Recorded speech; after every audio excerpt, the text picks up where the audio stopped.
Good morning, everybody. Rick Steele here on the YouTube channel with another betting tips video for you. Yes, this library of videos helps you become a more profitable, long-term sports bettor. The nuts and bolts on how to be successful in this business. The topic at hand for this morning is going to deal with the daily grind of being a sports bettor, and we're also going to address the topic of bad beats.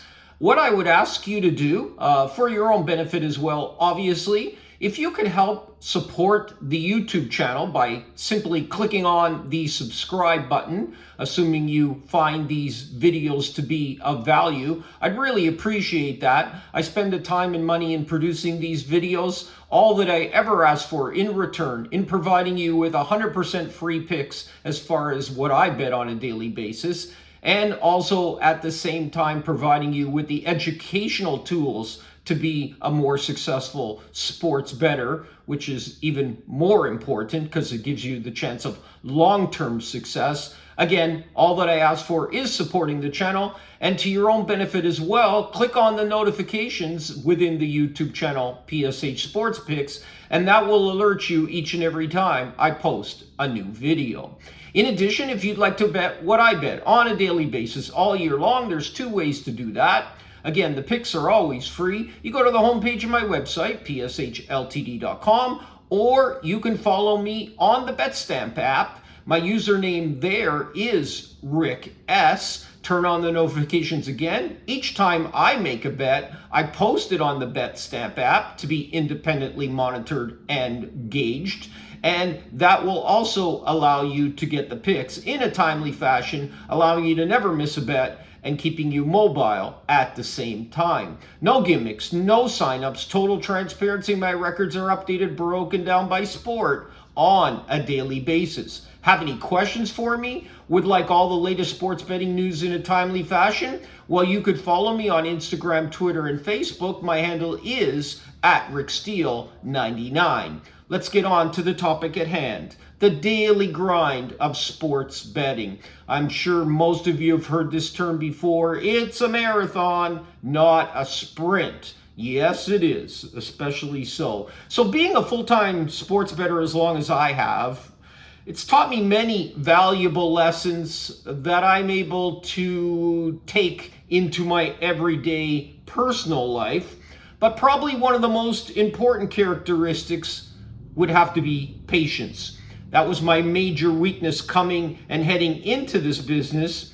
And I was either going to have to adapt and learn and implement patience as part of my discipline, or I was going to fail at this business miserably. Now, as we know, sports betting for a living is often depicted, especially in movies, as big wins and roller coasters, up and downs, life-changing wins in money. I'm here to dispel that myth for you, unfortunately, if you don't already know. Nothing could be further from the truth. So why is patience so important? Well, people bet for obviously many different goals and reasons, and that's okay. There's nothing wrong with that, all the way from just entertainment purposes, all the way up to wanting to obviously generate a six-digit yearly income. But the most common goal in any of those different levels is obviously to make some money, depending on your level of commitment, hours invested, knowledge, experience, etc. Now, patience can help bettors who have obviously been misled to believe that there's some kind of major fast score that can be had. Hitting 15-team parlays is not on the menu for serious full-time bettors. Parlays, at least personally for myself, make up 0% of my betting menu. The larger profits wait for those who are willing to grind daily, adhere to proper money management principles, and taking the long-term approach. If you re-review some of the videos on my betting tips library, you will find these topics discussed in depth in some of the other videos. Now, exposing a high percentage of your bankroll on a single game Using a progressive betting system, in other words, when you lose, you bet more, is going to have you on the sidelines, out of this business quicker than you can think. I've seen it all with individuals in that area.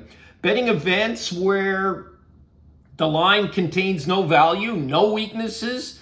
In other words, based on your handicapping, the line that you said is exactly what the marketplace is saying the game should be at. Guess what? The dollar amount of your unit that you should bet on that game is zero. Understand, if we're flipping a coin, we know we have a 50-50 chance in any particular coin flip of being heads or tails. Now add to it the juice involved at -110, and you can see how over time we're grinded out. Same thing happens in sports betting. You set a game and a line, and you say it's -4, and the market says it's -4. Well, why are you betting the game? There's no value, there's no weakness in the line. Sportsbooks, as we know, have and provide us with more betting options than ever before. It's easier to bet than it has been ever before with the legalization across North America and obviously technology as well. Every game is on TV or streamed over the internet, so discipline and patience are even more important than ever. Bettors know you only bet when you have value.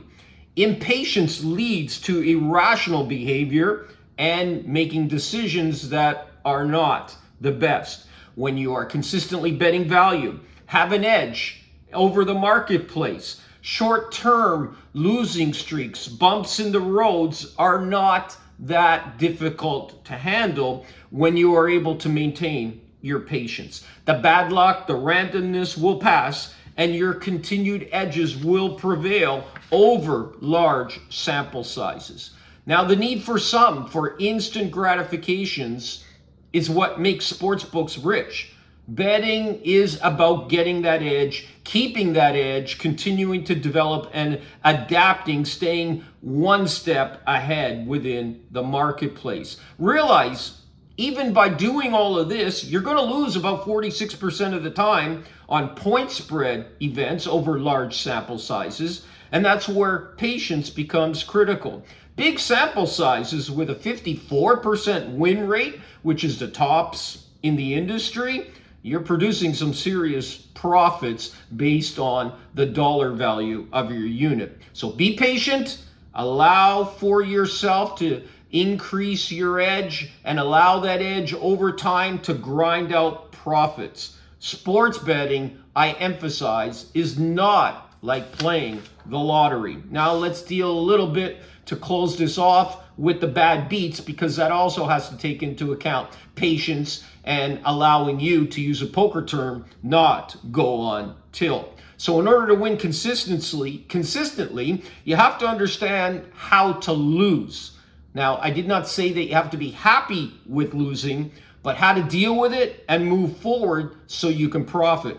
We all get them. We all know what it's all about. They're part of the tax we pay in this business for turning a profit, and that's about dealing with bad beats. So, despite what you may have heard, again, so much misnomers and misinformation within this industry, with the plethora of people that call themselves so-called experts, no easy task in order to do that, but you have to have enough intelligence, knowledge, experience to weed through all the garbage that is out there as far as information is concerned.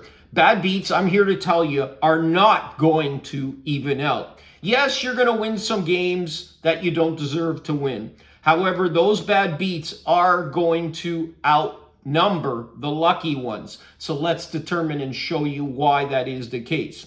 Yes, you should expect to win every game. Otherwise, why are you betting that game, right? However, when you win as a skilled, experienced handicapper, most of the time, you're going to win. You're going to cash your ticket because of your solid handicapping.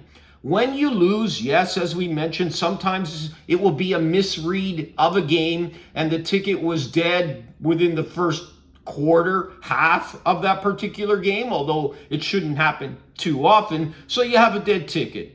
Lose, move on, learn from that mistake. However, what you will find most of the time, you're going to lose because of a turnover, a bad referee call, a coaching decision, a last-second miracle backdoor cover by the other team. It's called in-game variance. Accept it. Move on, as I mentioned. It happens to all of us more than we would obviously like.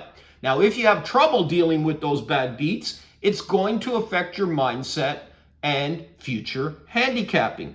And also, one word of caution. Be careful what you categorize as a bad beat. When you have a close loss down the stretch, it doesn't automatically mean that you've had a bad beat. Post-mortems, re-reviewing your bets, winning and losing bets is extremely important, or you're just doomed to make the same mistakes again. Again, I want to emphasize, as far as re-reviewing post bets, which doesn't take a lot of time, there is a betting tips video in the library devoted to just this topic. Now, as far as re-reviewing the post bets and determining whether it was a bad beat or not, realize sometimes you were actually just lucky to be close down the stretch than it would have been otherwise stated. So that doesn't necessarily automatically categorize as a bad beat just because you were close heading down the stretch. So I want to emphasize that, and to re-emphasize again, needing to be able to deal with bad beats. And remember, this is a marathon, not a sprint. Don't look for that instant gratification. Be prepared to grind on a daily basis. But if you're passionate and love what you do, that grind is truly enjoyable. If anyone has any questions, as usual, you can shoot me your comments through Instagram, Twitter, and Facebook. My handle is @RickSteele99. And may all the winners be yours.